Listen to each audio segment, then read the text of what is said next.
Was geht und willkommen Mystery-Fans bei Gruselgang, eurem Kanal für die Welt des Unerklärlichen. Heute untersuchen wir eine Mordserie aus England, die dir das Blut in den Adern gefrieren lässt. Los geht's!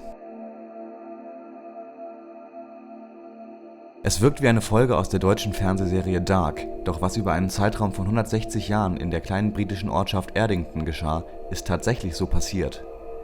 Der verschlafene Vorort Birminghams ist geprägt von dem typisch ruhigen Dorfleben, das die britische Countryside ausmacht.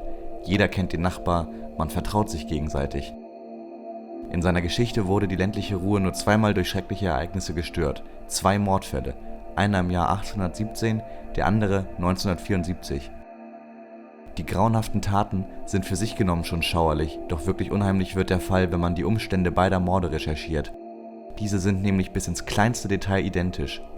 Es ist der Fall des angeblichen Zeitreisemörders von Erdington.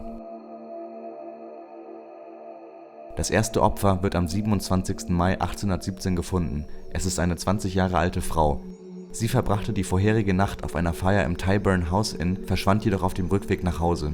In den frühen Morgenstunden entdeckt ein Fabrikarbeiter Blutspuren auf einer nahegelegenen Wiese, zertrampeltes Gras und Fußspuren von 2 Menschen. Mit einer unheilvollen Ahnung folgt er den Spuren zu einer Kiesgrube, wo er den leblosen Körper des Opfers in einem Tümpel entdeckt, halb versunken in das schmutzige Wasser.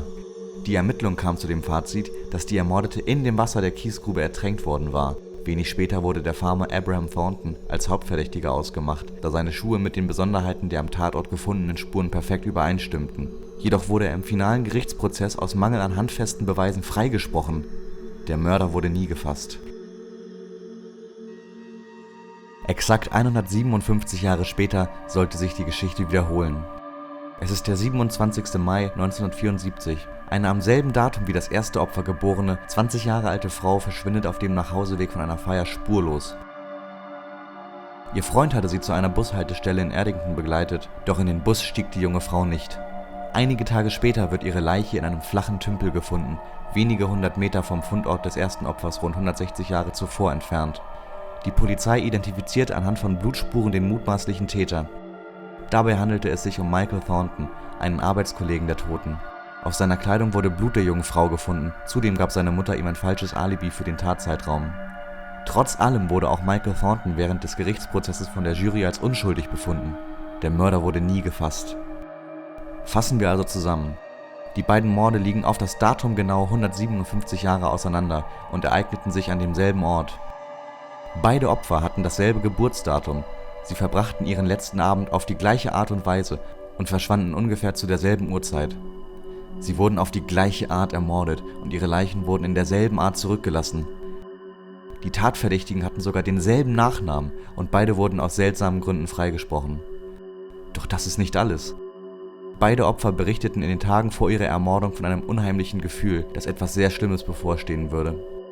Das zweite Opfer sagte kurz vor der unvorstellbaren Tat zu einer Kollegin: „Ich glaube, das wird mein Unglücksmonat. Ich weiß es einfach. Frag mich nicht wieso."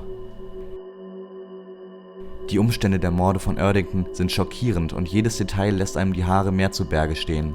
Sind die 2 Frauen Opfer eines zeitreisenden Mörders geworden? Selbst die vermeintlich rationale Erklärung macht einem Angst.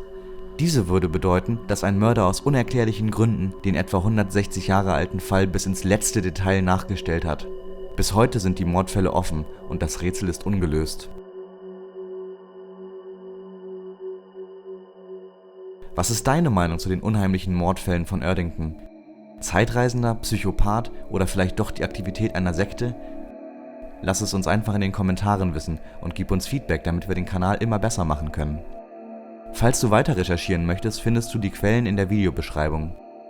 Das war's für heute von uns. Wenn es dir gefallen hat, gib dem Video gerne einen Daumen nach oben, abonniere den Kanal und schaue neue Videos immer als erster, indem du die Glocke aktivierst. Und damit bis zum nächsten Mal und bis bald. Deine Gruselgang.